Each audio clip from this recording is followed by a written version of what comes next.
Inilah sebuah lokasi wisata bernama Sarah yang dulu banyak sekali pengunjung, yang memiliki air yang sangat jernih.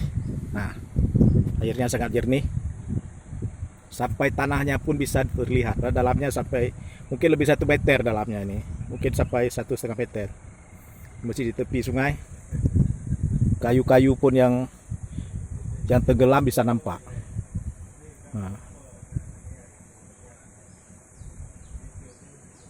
Nah,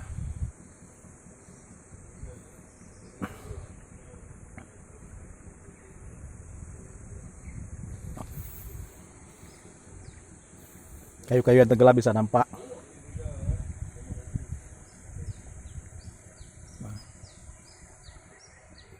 Mungkin ikan-ikan pun bisa nampak ini. Nah, sangat jernih airnya. Malah ada tumbuhan seperti rumput laut atau tumbuhan air di dalamnya. Tuh. Nah.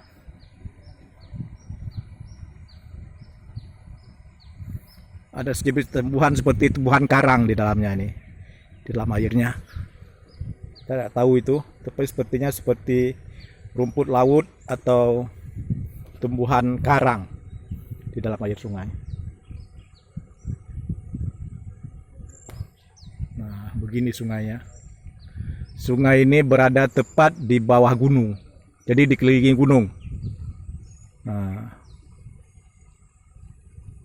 di selatannya gunung, di baratnya gunung, di timurnya gunung, hanya di utara yang tidak ada gunung. Nah, jadi sungai ini dikelilingi oleh gunung-gunung, gunung semua. Nah,